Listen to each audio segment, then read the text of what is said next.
Olá, seja bem-vindo a mais um vídeo do Saber de Si. Hoje eu estou aqui para falar sobre todo excesso esconde uma falta. Esse é um tema interessante porque muitas vezes as pessoas não se dão conta que alguns processos de comportamentos ou de escolhas na vida pode estar relacionado com algum funcionamento psicológico, emocional, que pode estar perturbado, pode estar precisando de uma atenção especial. Então, por exemplo, né, numa situação ou de compulsão, pode ser tanto de drogas, como de alimentos, como de compras, às vezes, inclusive, né, pessoas de trabalho, pessoas que ficam, né, workaholics, ou pessoas que estão muito fissuradas e obsessivas por alguém, seja um filho, seja um cônjuge, né, e não consegue pensar muito na sua própria vida. Pode estar relacionado com um movimento pessoal próprio de alguma falta emocional. É importante se fazer a pergunta: o que eu estou evitando? Né? O que no meu processo emocional talvez eu esteja deixando de olhar para uma necessidade própria? Porque muitas vezes a pessoa não se dá conta que algumas necessidades da sua própria vida foram sendo deixadas de lado, às vezes por circunstâncias, né, situações familiares ou algumas crises, né, porque às vezes alguém ou alguma coisa precisa ser feita. Mas é um processo de ficar prestando muita atenção nessa situação que inicialmente foi necessária, pode muitas vezes deixar de olhar coisas que são importantes. Né? Se inicialmente era interessante, né, focar e ficar muito atento a uma dificuldade, ou uma situação, uma crise, e aí você fica totalmente voltado àquilo, a permanência nisso pode levar a pessoa a não olhar para suas necessidades emocionais, suas necessidades psicológicas, suas necessidades de vida. E isso muitas vezes pode acontecer da pessoa ficar com carências emocionais, situações de necessidades que não são atendidas. Então, por exemplo, né, às vezes a pessoa está se sentindo muito sozinha, às vezes não sabe o para que vive, não consegue pensar assim, para que eu estou aqui no mundo, não se sente útil. E aí, muitas vezes, a pessoa esconde essa falta buscando coisas externas, que muitas vezes toma muito tempo, muita energia, deixa a pessoa às vezes cansada, ocupada, o tempo fica muito escasso, porque fica usando muito em função dessas escolhas, né, que às vezes são conscientes, às vezes não, mas isso vai ter uma consequência emocional. Né? Que consequência emocional é essa? Que aquela necessidade que realmente importa, aquela necessidade do que realmente é importante, aquilo que está dentro da sua necessidade, não é atendida porque a pessoa não se dá conta. E no processo de não se dar conta, a pessoa acaba não atendendo a sua necessidade, porque ela muitas vezes nem consegue realizar aquilo, né? Nem formular a questão.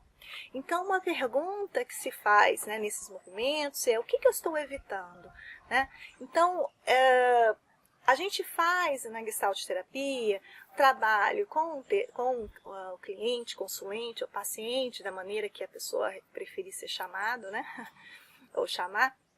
A gente faz todo um processo da pessoa se dar conta daquele milésimo de segundo anterior ao movimento. Então, assim, eu estou no movimento de fazer compras, eu estou no movimento de trabalhar muito, eu estou no movimento de fazer algo que é como se fosse um looping que não se dá conta. Então, antes de fazer isso, ou durante esse processo, voltar para si e perguntar: o que eu estou evitando?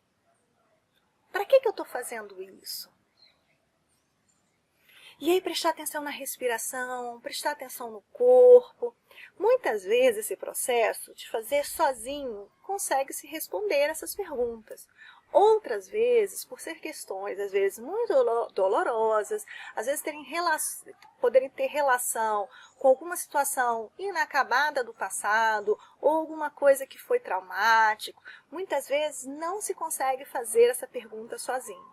E aí, nessas situações, é muito importante ter um acompanhamento terapêutico, uma outra pessoa que possa te ajudar, né, no autossuporte para que possa se dar conta dessas questões. Então, ao contrário de outras abordagens, a gente na Gestalt terapia, a gente não vai focar no resultado, a gente vai focar no processo. Então, a gente vai focar no que está acontecendo, para que isso está acontecendo, como isso acontece, porque o nosso trabalho na Gestalt terapia, a nossa base é o seguinte, né? O nosso foco de trabalho. A partir do momento que a pessoa se dá conta do que está acontecendo, ela vai entender para que precisa disso, o que ela está evitando, e a partir disso ela vai conseguir encontrar uma saída. Porque se eu não sei que eu tenho uma necessidade, como é que eu vou atender essa necessidade? E às vezes não é tão óbvio, né? Às vezes a gente não se dá conta que a gente gasta muito mais tempo na nossa vida com coisas que não são importantes e a gente deixa de dar importância às coisas que realmente importam. Então, esse trabalho é um trabalho muito legal, muito interessante, é lindo de se ver, porque muitas vezes a pessoa pode ressignificar a sua vida. O triste é quando a pessoa passa a vida inteira, né, dando importância ao que não é importante, e quando chega aí no final da vida, ou quando depois de algum diagnóstico, ou às vezes, né, enfim, no fim da vida mesmo, a pessoa percebe que a vida está vazia, sem sentido. O sentido da vida é extremamente importante. Uma pessoa que sabe para que vive, ela suporta qualquer como, né? Isso foi o Viktor Frankl que trouxe para a gente, a partir da logoterapia. Então, nós, né, na psicologia, a gente sabe disso, que a importância de saber o para que se vive, o que é importante e dar energia, botar energia nisso para que tenha uma vida mais saudável. Enfim, é uma reflexão que eu quis trazer hoje para vocês. Espero que vocês tenham gostado. Se gostou, dá um joinha. Se tiver alguém que você acha que está muito aí ocupado na vida, com muita compulsão e talvez não esteja se dando conta do que está acontecendo, compartilha para ver se essa pessoa pode começar a pensar um pouquinho do que pode estar acontecendo e quem sabe pode ajudar ela a melhorar aí a própria vida. Então é isso. Um beijo. Espero você no próximo vídeo no canal. Tchau!